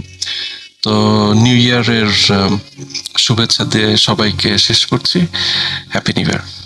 আসসালামু আলাইকুম রাসেল ভাই, আশা করি ভালো আছেন। আমি আবু সাইদ, সিরাজগঞ্জ জেলার উল্লাপাড়া থানার নয়নগাতি গ্রাম থেকে বলছি। আমি আমার সাথে ঘটে যাওয়া একটি ব্ল্যাক ম্যাজিকের ঘটনা আমি শেয়ার করতে চাচ্ছি। সালটা ছিল 2003 সাল। তখন আমার আম্মা প্রেগনেন্ট ছিলেন। তিনি আমার দাদার বাড়ি বগুড়া কাহালু থানার মদনাই গ্রামে আমার দাদার বাড়ি ছিল, সেখানে তিনি যান। বলা যেতে পারে পুরোপুরি প্রেগনেন্টের সময় আমার আম্মা সেখানেই ছিলেন। সেখানে থাকাকালীন অনেকেই আমার আম্মাকে সহ্য করতে পারতো না, কেননা আমার আব্বা যে ছিল, আমার আব্বা একটি গরিব ঘরের মেয়েকে বিয়ে করেছে বলে অনেকেই সহ্য করতে পারতো না। বিশেষ করে আমার চাচা চাচি, আমার কাকা কাকি, কেউই সহ্য করতে পারতো না। যাই হোক, কিছুদিন কাটার পর সেখানে আমার চাচি আমার আম্মাকে বলে যে সোনামণিকে আমার কাছে দাও, আমি দুধ খাইয়ে দেই। এই কথা বলে আমার আম্মা আমার চাচিকে দেয়, আমাকে দেয়, চাচির কাছে আমাকে রেখে দেয় যে দুধ খাওয়ানোর জন্য। আমার চাচি আমাকে নিয়ে দুধ গরম করে। দুধের ভিতরে একটি সাদা ময়দা জাতীয় একটি পদার্থ সেখানে মিক্স করে দেয় দুধের ভিতর। অনুরূপ দুধটি সম্পূর্ণরূপে নীল বর্ণ ধারণ করে। ঘটনাটি আমার আম্মুর কাছ থেকে শোনা, আমি সেই ভিত্তিতে বলছি। রাসেল ভাই, ঘটনাটি আমার আম্মুর কাছ থেকে শোনা, আমি সেই ভিত্তিতে বলছি। দুধের ভিতরে একটি নীল জাতীয় পদার্থ যেটা ময়দার মতো ছিল, সেটা আমার চাচি মিক্স করে দেয়। অনুরূপে দুধটি নীল বর্ণ ধারণ করে। সেই দুধটি আমাকে আমার চাচি অনেক যত্ন সহকারে খাওয়ায়। খাওয়ানোর পরে আমার অনেক পাতলা পায়খানা শুরু হয়। পাতলা পায়খানা শুরু হওয়ার পর থেকে আমার শরীরের বর্ণ নীল হতে থাকে। চোখের উপর দিয়ে কপাল যেটা থাকে সে কপালটা সম্পূর্ণরূপে কালো বর্ণ ধারণ করে। আমার চোখ দুটো সাদা বর্ণ হতে থাকে। এটা দেখে আমার আম্মু অনেক রাগারাগি করে। আমার চাচির সাথে ঝগড়া হয় এক প্রকার। ঝগড়ার মাধ্যমে আমার আম্মু অনেক রাগে ক্ষোভে আমার বাবাকে নিয়ে সেখান থেকে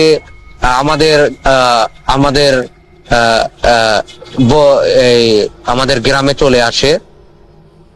আমাদের গ্রামে চলে আসার পরে, আমাদের গ্রাম নয়নগাতি, সিরাজগঞ্জ জেলার উল্লাপাড়া থানার ভিতরে নয়নগাতি গ্রামটা পড়ে। সেখানে চলে আসে। সেখানে চলে আসার পর অনেক কবিরাজ, অনেক ত্রান্তিক, অনেক কিছুই দেখায়, কোনো কাজ হয় না। আমার অবস্থা দিন দিন অনেক খারাপ হতে থাকে। শরীরটা অনেক শুকিয়ে যায়। বিশেষ করে শরীরের আমার চোখ দুটো অনেক পরিমাণে ছোট হতে থাকে। মানে আপনি যদি দেখতে পারেন যে চোখ দুটো এত পরিমাণে ছোট, বলা হয় না যে মুরগির যে চোখ থাকে না, একটি মুরগির যে চোখ থাকে সেরকম মানে ছোট হতে থাকে। এটা একটা অস্বাভাবিক একটা ঘটনা, এরকম হতে থাকে। এটা দেখে আমার আশেপাশের লোকজন, আমাদের বাসার আশেপাশের লোকজন বলে যে শেরপুর জেলার একটা ভালো কবিরাজ আছে, আপনি সেখানে নিয়ে যান। তখন আমার আম্মা 1 মিনিটও দেরি করেনি, সাথে সাথে আমার বাবাকে নিয়ে আমাকে নিয়ে সে শেরপুর যায়। সেখানে সেই কবিরাজের নাম আমি উল্লেখ করছি না, কবিরাজটা অনেক বড় কবিরাজ। সেখানে যায়। সেখানে যাওয়ার পরে সেই কবিরাজ দেখে সরাসরি না বলে দেয় যে এটা আমার দ্বারা সম্ভব না, এটা আমার দ্বারা সম্ভব না, কারণ আপনার সন্তান একদম লাস্ট পর্যায়ে চলে গিয়েছে, অর্থাৎ বলা যেতে পারে শেষ পর্যায়ে চলে গিয়েছে, এখন আর আমি কিছু করতে পারবো না। কবিরাজ এমন একটি কথা বলে। তখন আমার আম্মু অনেক রিকোয়েস্ট করে কবিরাজকে যে আপনি কিছু করেন। আমার আব্বু অনেক রিকোয়েস্ট করে যে কিছু করেন, যেভাবে হোক আমার সন্তানকে বাঁচিয়ে তোলেন।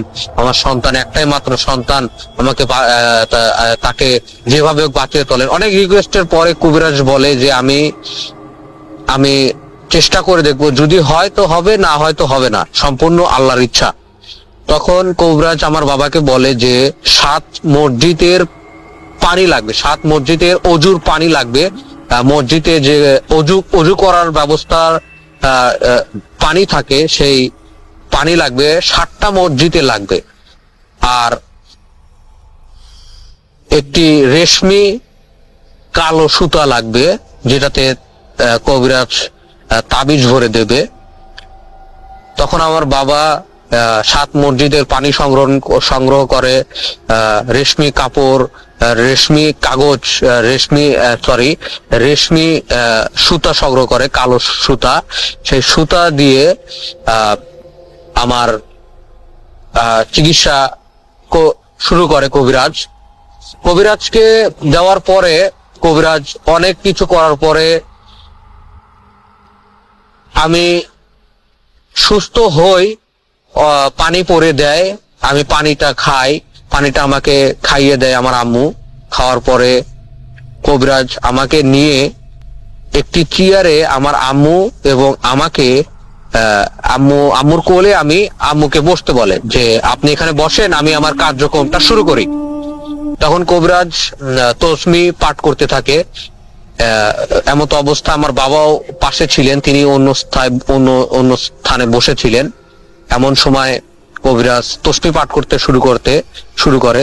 এমত অবস্থায় রুমের ভিতরে অনেক ঠান্ডা আবহাওয়া তৈরি হয় রাসেল ভাই।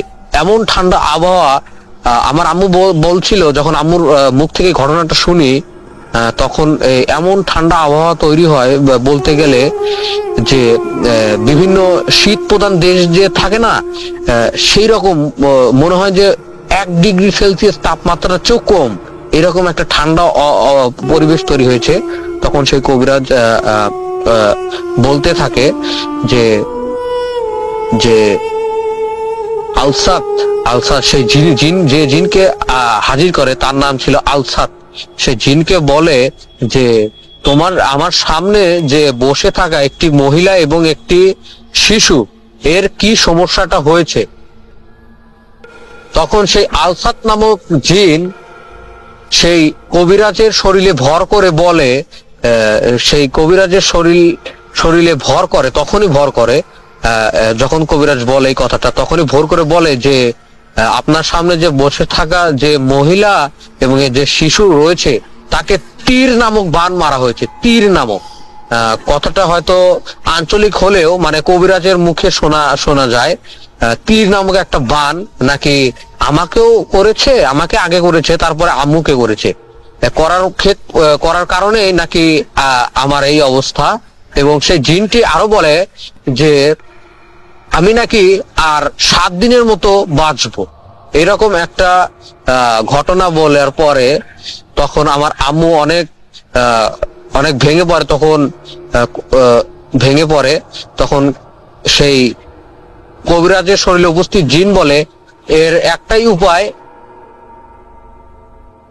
যে 7 মসজিদের পানি যে আনা হয়েছে অজুর পানি, সেই অজুর পানি দিয়ে এই ছেলেকে গোসল করাতে হবে। এবং সেই জিন তৎক্ষণাৎ কবিরাজের শরীরে যে উপস্থিত হয়েছিল সেই জিন একটি তেল পরে দেয়, সেই তেল দিয়ে আমাকে 3 দিন মালিশ করতে হবে। তখন সেই কবিরাজ তেল পরে দেয়, 7 মসজিদের পানি দিয়ে আমাকে গোসল করানো হয়। এভাবে 6 দিন কেটে যায়, তখন আমি পুরোপুরি ভাবে সুস্থ হয়ে যাই। তারপর থেকে আমি, আমার বাবা মা কেউই আমার দাদার বাড়ির কারোর সাথে কোনো কথা বলে না এই ঘটনার পর থেকে। এটা তো গেল রাসেল ভাই, এই ঘটনার তো গেলই। তারপরে আমার যেখানে আমার আম্মার বাসা, বলতে গেলে এই সিরাজগঞ্জ জেলার উল্লাপাড়া থানার নয়নগাতি গ্রামে আম্মা এখানে আম্মার বাসায় আসে, বাবাও এখানে থাকা শুরু করে। তো এখানে আম্মার যে ভাই ছিল আমার মামা দুটো বিয়ে করেছেন, একটা বউকে তালাক দিয়েছেন আর একটা বউ আছেন, তার নাম ছিল ডালিম। বলতে গেলে আমার মামির নাম ছিল ডালিম। সে আমাকে 2 চোখে দেখতে পারতো না। সে চাচ্ছিল না যে এরকম একটা গরিব পরিবারের মেয়ে হয়ে একটা বড়লোক পরিবারে বিয়ে হয়েছে বলে। কেননা আমার বাবা আমার মাকে পছন্দ করে বিয়ে করেছে। আমার বাবা ছিল বড়লোক এবং আমার মা ছিল অনেক গরিব। বলতে গেলে যে আমাদের একটা ছোনেরও ঘর ছিল। আম্মা আমাকে এটাও বলেছে যে তুই তোর বাবার সাথে বিয়ে হওয়ার আগে আমার অনেক কষ্টের ভিতর দিয়ে আমাদের জীবন চলেছে। এরকম একটা পরিস্থিতিতে রাসেল ভাই তখনই আমার যে মামি ছিল, আমার মামি মামা আমার আত্মীয় স্বজন কেউই আমাকে দেখতে পারতো না। আমার আম্মার বাড়িতে আমার যত আত্মীয় স্বজন ছিল কেউই আমাকে দেখতে পারতো না। সবাই আমাকে 2 চোখে বিষ দেখতো বলা চলে। এরকম করতে করতে আমার বয়স যখন 16 বছর তখন আমাকে একটি চালানি করা হয়। চালানি বলতে এখানে এটা একটা আঞ্চলিক ভাষা, বলতে গেলে এটা আধুনিক ভাষায় বলতে গেলে এটা একটা ব্ল্যাক ম্যাজিকই। চালানি নামক একটা আমার মামি একটা হিন্দু তান্ত্রিক দ্বারা একটা চালানি করে। সে চালানির মাধ্যমে আমার বয়স যখন 16 তখন আমি আমার আম্মুর মুখ থেকে শোনা, তখন আমি ঘুমিয়ে আছি, খাওয়া দাওয়া করে আমরা সবাই ঘুমিয়ে আছি। হঠাৎ করেই রাত 10টা হলেই আমি রুম থেকে আপনি বের হয়ে যাই। আপনি বের হয়ে যে আমাদের বাড়ির পাশে যে পুকুর ঘাট ছিল সেই পুকুর ঘাটের কাছে যে আমি পুকুরের ভিতরে ডুব দিতে থাকি। এমনি ডুব দিতে থাকি। এটা প্রথম 2 দিন আমার মা লক্ষ্য করেনি। হঠাৎ একদিন আমি ওই রাত 10টায় ঘুম থেকে উঠে আপনি ঘুম থেকে উঠছি, মানে মানে কিছুই জানি না যে কি কি ব্যাপার। আমি ঘুম থেকে উঠে যাচ্ছি, আপনা আপনি ঘুম থেকে উঠছি, মানে কোনো প্রকার ইয়ে নাই, মানে কোনো প্রকার ফ্যাক্ট নাই যে আমি কিভাবে মানে ঘুমের ভিতরে হাঁটছি। এরকম করতে করতে আমি যখন পুকুরের তলায় যাব, তখন আমার আম্মা দেখে আমাকে ধরে হাত চেপে ধরে যে, এই আবু সাইদ, তুমি কোথায় যাচ্ছ? তোমার না এখন ঘুমিয়ে থাকার কথা, তুমি এখন কোথায় যাচ্ছ? তখন আমার আম্মু তখন আমাকে যখন দেখে, আমার ফেসটা পুরোপুরি ভাবে একজন মানুষকে যখন পোড়ানো হয়, মানে একজন মানুষের ফেসটা যখন পুড়িয়ে যায়, মানে আগুনের দ্বারা ঝলসিয়ে যায়, তখন নাকি আমার ফেসটা তেমন হয়েছিল। আমার আম্মু আমার ফেসটা দেখে এতটা পরিমাণে ভয় পেয়েছিল যে আমার আম্মু চিৎকার দিয়ে ওখানে সেন্সলেস হয়ে যায়। তারপরে আমার আম্মুর চিৎকারের কারণে আমার আব্বা এবং আমাদের বাসায় একটা মহিলা কাজ করত, আমি তাকে কাকি বলে ডাকতাম, তার নাম ছিল ফুলবানু। সে দৌড়ে এসে আমার আব্বু এবং আমাদের বাসায় যে কাজ করতো আমি তাকে কাকি বলে ডাকতাম, ফুলবানু। তারা দুজন এসে আমাকে এবং আমার আম্মাকে উদ্ধার করে। আমার অবস্থা আমার বাবা দেখে যে আমার অবস্থাটা পুরোপুরি খুবই খারাপ। তখন আমার আব্বা আয়াতুল কুরসি পড়ে যখন আমাকে ফু দেয়, তখন আমি নাকি সেখানেই অজ্ঞান হয়ে যায়। পরদিন আমি সকালে ঘুম থেকে উঠে দেখি আমার আম্মুর অনেক জ্বর এসেছে এবং আমার শরীরটা অনেক পরিমাণে কালো হয়ে যাচ্ছে, ধীরে ধীরে অনেক কালো হয়ে যাচ্ছে। আমি কিছুই বুঝতে পারছি না যে আমার শরীরটা কালো হয়ে যাচ্ছে। আমার মানে মাথা ব্যথা করছে, আমার চোখে ঝাপসা দৃষ্টি দেখছি। এমন অবস্থা আমার বাবা বলল কি যে, চল তোকে আবার শেরপুরে নিয়ে যাও, ওই কবিরাজের কাছে, কারণ তোর এর আগেও এই অবস্থা হয়েছিল, সেই কবিরাজই তোকে ভালো করেছে। তখন আমি এবং আমার আব্বা মিলে সেই কবিরাজের কাছে যাই। আমার আম্মা যেহেতু অসুস্থ ছিল, তার অনেক পরিমাণে জ্বর আসছিল, তখন আমি এবং আমার আব্বু শেরপুর রওনা দেই। সেখানে যে সেই কবিরাজ বলে যে, আপনার ছেলেকে তো চালানি করা হয়েছে। আমার আব্বু শুনে পুরোপুরি ভাবে আমার আব্বুর মাথায় আকাশ ভেঙে পড়ে যে, কি, আমার ছেলেকে চালানি করা হয়েছে, এটার কারণটা কি? তখন সেই কবিরাজ বলে যে, আপনার ছেলেকে আপনারই আত্মীয়র ভিতরে কোনো এক মহিলা এই চালানি বানটা মেরেছে, যে এই বানের কারণে আপনার ছেলে ধীরে ধীরে এতটা পরিমাণ দুর্বল হয়ে যাবে যে তখন সে আর বিছানা থেকে উঠতে পারবে না, এরকম একটা চালানি বান মেরেছে। তখন এমন তো অবস্থায় সে কবিরাজ বলল যে, আপনার ছেলেকে ভালো করা যাবে একটা উপায়ে, আপনার ছেলের শরীরে থেকে কিছুটা রক্ত নিতে হবে। সেই রক্ত নিয়ে জমজমের যে পানি থাকে রাসেল ভাই, সেই জমজমের পানির সাথে মিক্স করে সেই জাদুটা কাটাতে হবে। যে কালো জাদুটা করেছে, সেই কালো জাদুটা সেই জমজমের পানি ভিতরে আমার শরীর থেকে কিছুটা রক্ত নিয়ে সেটাতে মিক্স করে এই কালো জাদুটা কাটাতে হবে। এমতো অবস্থায় আমার বাবা হাসপাতালে আমাকে নিয়ে যেয়ে আমার কিছুটা রক্ত সেখান থেকে নিলেন, রক্ত নিয়ে সেই কবিরাজকে দিলেন। সেই কবিরাজ জমজমের পানির ভিতরে আমার রক্তটা দেওয়ার সাথে সাথে রাসেল ভাই একদম রক্ত দিয়ে যেন ধুমো বের হচ্ছে, এরকম একটা পরিস্থিতি, ধুমো বের হচ্ছে। তৎক্ষণাৎ আমি সেখানেই ছিলাম, আমার বাবার সাথে ছিলাম, তৎক্ষণাৎ আমি সেখানেই সেন্সলেস হয়ে যাই। পরে নাকি আমার 7 দিন পর রাসেল ভাই আমার নাকি সেন্স আসছিল। 7 দিন পর আমার সেন্স আসে রাসেল ভাই। এই 7 দিন পরে আমি অজ্ঞান ছিলাম, 7 দিন অজ্ঞান ছিলাম। এবং এই অজ্ঞানের মাঝেই নাকি আমি অনেককে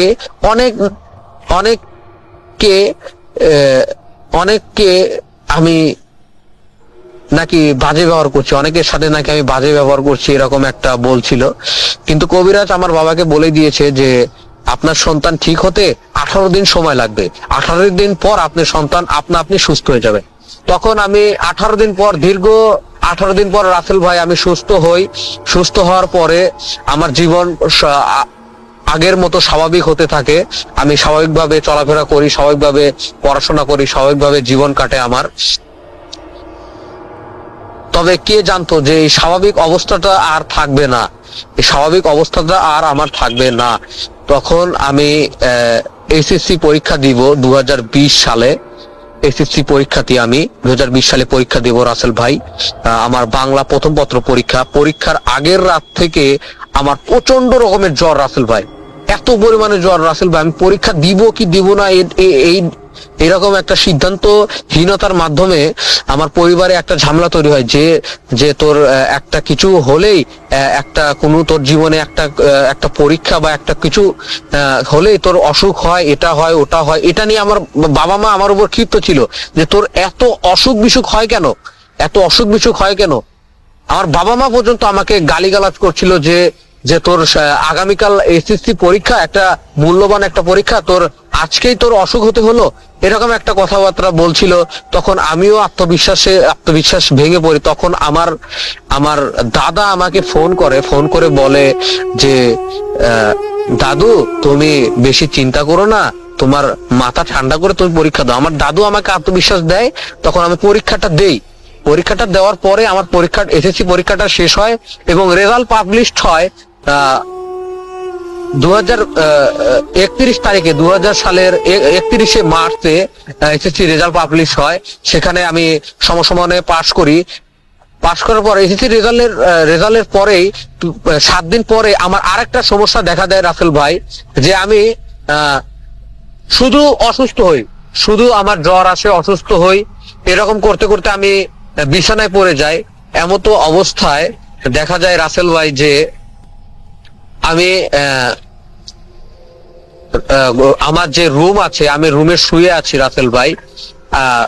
আমার রুমের টিনের চাল ছিল, আমাদের বাসায় টিনের চালে এমন তো ভাবে শব্দ হচ্ছে যেন আমার টিনের চালের উপর দিয়ে কে যেন হাঁটা চলা করছে। মনে হয় যে 10 থেকে 20 জন মানুষ টিনের চালে দৌড়দৌড়ি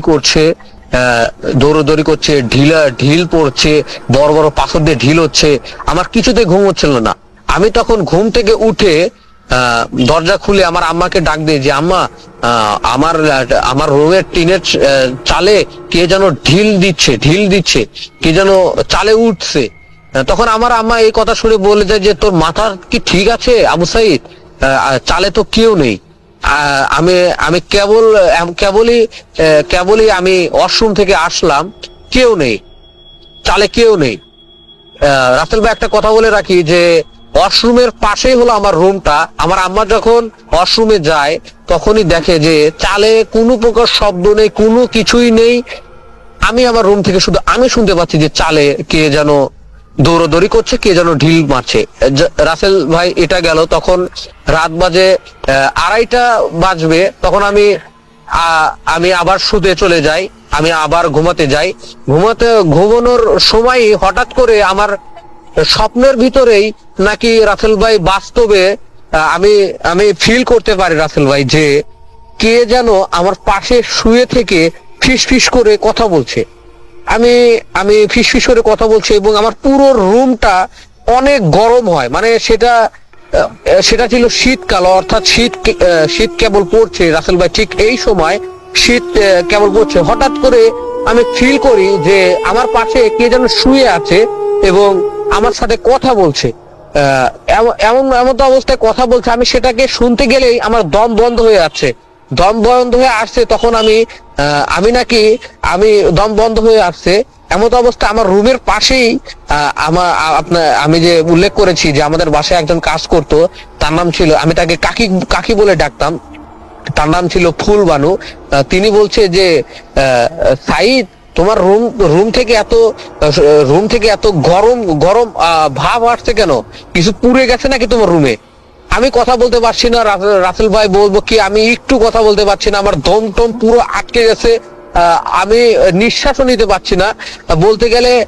তখনই আমি একটা অবয়ব দেখতে পাই। অবয়বটা ছিল সম্পূর্ণরূপে সাদা বর্ণের এবং মাথাটা ছিল নীল। অবয়বটার শরীরটা ছিল সম্পূর্ণ সাদা বর্ণের এবং তার মাথাটা ছিল নীল। এরকম একটা অবস্থায় রাসেল ভাই আমি দেখে পুরোপুরি সেখানে সেন্সলেস হয়ে যাই। সেন্সলেস হওয়ার পরে আমাকে নাকি তালা ভেঙে আমার বাবা আমার রুম থেকে আমাকে উদ্ধার করে। আমি আমার 4 দিন পর আমার সেন্স আসে। সেন্স আসার পরে আমার বাবা অনেক হতাশ হয়ে যায়, পরিবারের লোকজন অনেক হতাশ হয়ে যায়। অনেকেই বলে ছেলেটাকে আবার নাকি ঝিনে ধরছে, অনেকেই নানান কথা বলতে থাকে। কিন্তু আমার দাদা কখনো এটা বিশ্বাস করে নাই যে আমার নাতির এত বয়স হয়ে গেছে, 18 বছর হয়ে গেছে, এখন আমার নাতির এসবের কোনো উপদ্রব নেই। আমার নাতির শরীরে তো কোনো অসুবিধা নেই। কিন্তু আমার দাদার কথা আমার বাবা একদম মানতে পারছিল না। আমার বাবা ভাবছিল যে আমি আবার সেই কবিরাজকে দেখানোর পরেই আমার ছেলের একটা ব্যবস্থা হবে। তখন আমার আম্মু, আমার আব্বু, আমি, আমার দাদা সবাই মিলে শেরপুর সেই কবিরাজের কাছে যাই। সেই কবিরাজ আমাকে দেখে বলতেছে যে আপনারা অনেক লেট করে ফেলছেন ভাই, আপনি অনেক লেট করে ফেলছেন।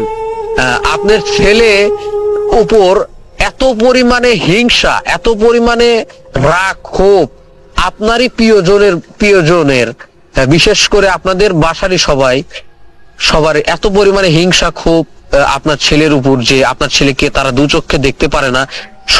ছোট কাল থেকেই আপনার ছেলেকে আমি চিকিৎসা করে আসছি, এরূপ আমি কোনো রোগী পাইনি যে এরকম একই সমস্যা বারবার হবে।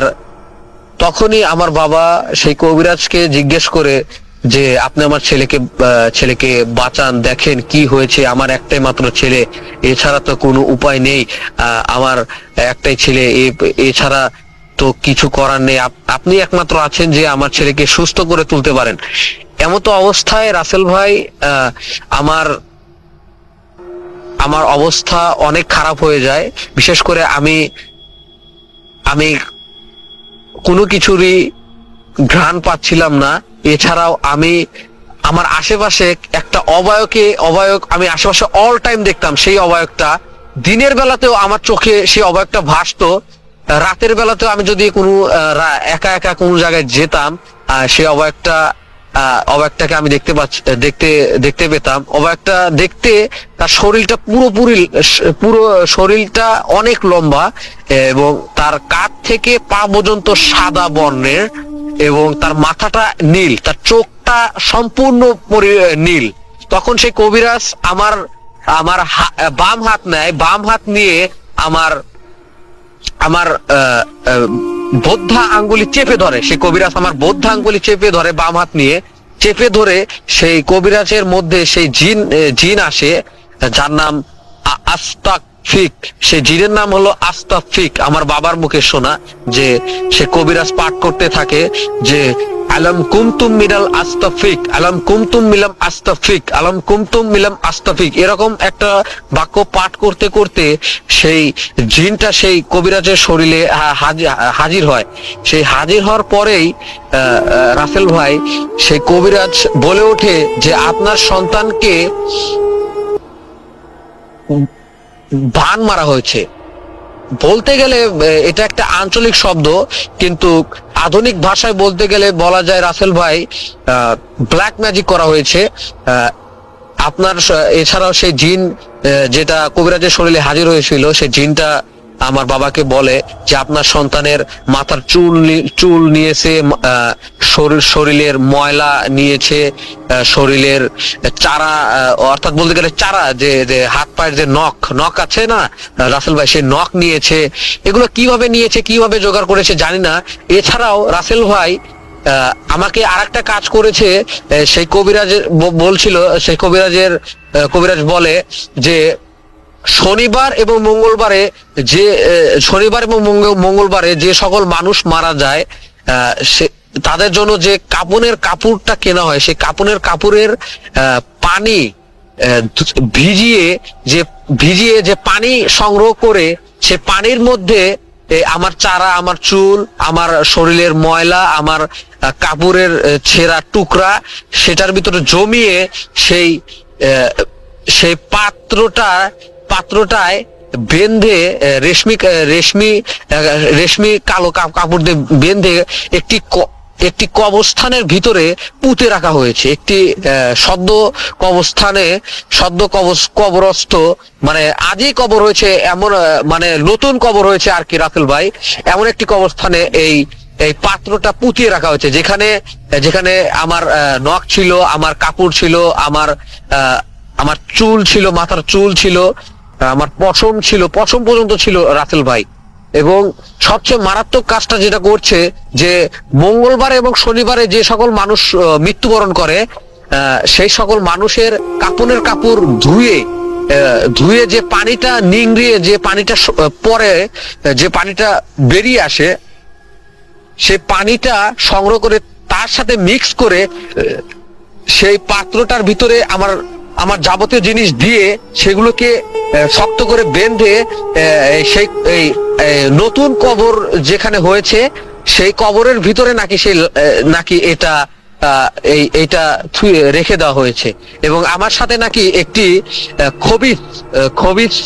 খবিজ জিন চালান করা হয়েছে। এবং আমাদের বাসায় নাকি বাসার বাসার চার কোণায় এক কোণায় 50টি করে, আর এক কোণায় 50টি করে, আর এক কোণায় 50টি করে, আর এক কোণায় 50টি করে, এরকম করে 4 কোণায় 50টি করে মোট 200টা জিন, খবিজ জিন চালান করে দেওয়া হয়েছে, যাতে